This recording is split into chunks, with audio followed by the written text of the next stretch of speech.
Hey, welcome to an episode of Chad's Beer Reviews. Got a pretty special beer today. This is another one I got in my 𝗕𝗓 crate. This is the Ale Apothecary, the AP1000.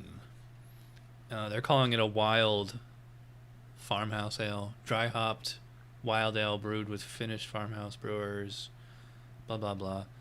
Actually, it's funny, on their website for the brewery it doesn't have much information, but if I look on the 𝗕𝗓 description, they're calling it a hybrid wild ale brewed raw, gently heated over a longer period of time rather than boiled outright, and fermented with kveik yeast from a farm in Norway. See, they say Norway, but on here it says Finland, Finnish. Then the brewers dry hopped it with locally grown Cascade hops and aged it in oak barrels to allow its flavorful complexity to form. As the brewers put it, the result is a wonderful sensory experience that is truly like no other beer you've ever had.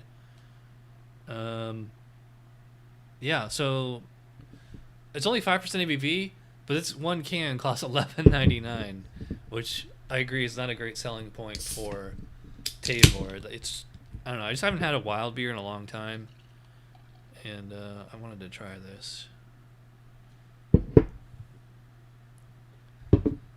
So let me get a picture here.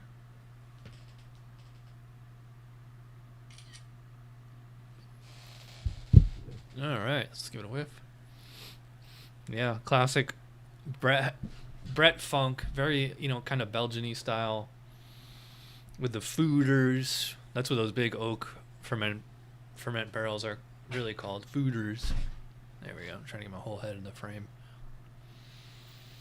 Yeah, huge Brett. Some white grape, green pear, green apple. Kind of a woodiness. Maybe like a little bit of pine cone or something. Yeah, to me it just smells very, to me it's just classic Brett. It's funny because it's Brett, but it's not like funky. It doesn't smell like a locker room or, garlic or anything like that. I actually think Brett beers are actually better, fresher. I don't really think there's a whole lot gained by aging them. It just dries the beer out. Well, if it's bottle condition. Yeah, smells fruity, smells kind of dry. It's weird because it smells both fruity and kind of dry at the same time. Like the color, kind of a copper, hazy, pretty decent foam on there. So let's give it a try. Cheers.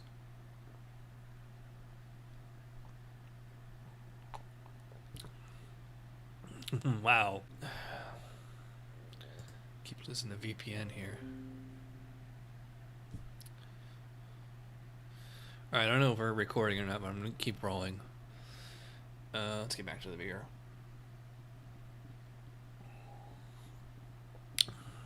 Yeah, just as soon as it hit my tongue, immediately I was like, wow, that's tart. And then I kept going with it, and the more I drank, the tartar it seemed to become.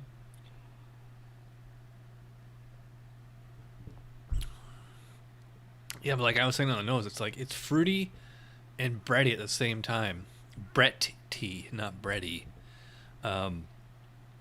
Yeah, it's interesting because Brett beers to me are always bone dry, but this one's kind of the other way around, where it's super bready and very, very tart, but also kind of juicy, or at least maybe not juicy, but definitely a fruity flavor.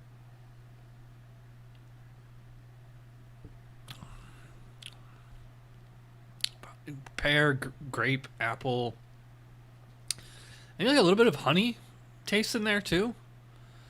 They're calling this a wild ale, but they don't really have a base style, which is fine.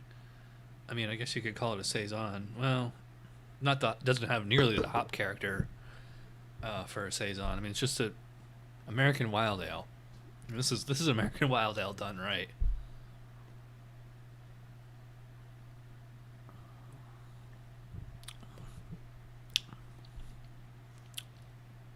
I'm just rubbing the tongue against the roof of my mouth, the ceiling of my mouth, I should say. Just gotta keep pulling that tartness out of it. The other thing I can compare it to is you ever have sweet tarts or sprees, any of those tart kind of candies. You do the same kind of thing on it. where you're clucking your tongue. Yeah. That's what I'm doing with this beer. Really savoring it.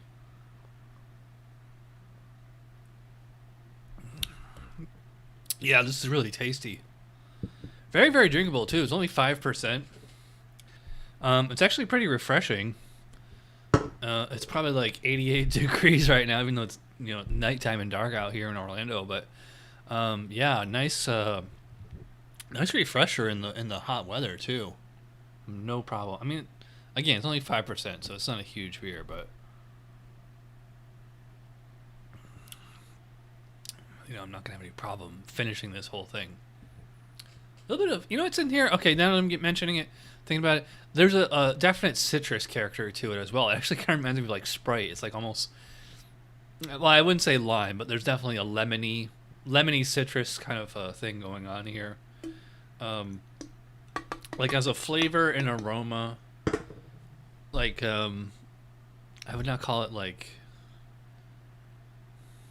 well, I mean, it's not like an IPA, like that kind of citrus. It's just kind of like a background note. I just dumped some sediment from the can into the glass, so you might get a little bit more yeast character on here.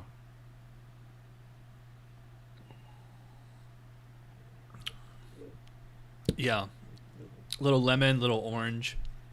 That yeast character, that sediment, just made it a little bit more bitter too, like crushed aspirin or something.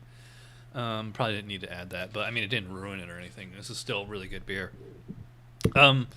I don't have the BJCP specs in front of me for Wild Ale, but I know this one. This is on point. This is, I'd say this is probably between 42 and 46, 47. You know, A- beer. Very, very good. I really like it. So I'm glad I got it. Not sure. It's not quite. I don't know if it can really live up to, you know, the, what was it, $11.99 for one can. I mean, it's good, but it's not $12 good. If it was a 750 ml bottle, maybe. Even then, you know, I would still want like at least 8% if I'm paying that much. So, yeah, I really like it. I'll probably go 4.5 on Untappd for this beer. Wild beers are really hard to get around here, and then if you do get them, they're usually 10 years old, and you know, they lose all their character. So wild beer, much like IPAs, I think you should drink them fresh. So yeah, I'd probably go 9 out of 10, 4.5 out of 5 on Untappd. So if you're interested in trying 𝗕𝗄𝗧, got the link right there. Click on it, hooks you right up. Use my referral code if the link doesn't work. What was that number? I forget. It's right down there. Trust me. All right. Thanks for watching. I'll see you whenever. Bye.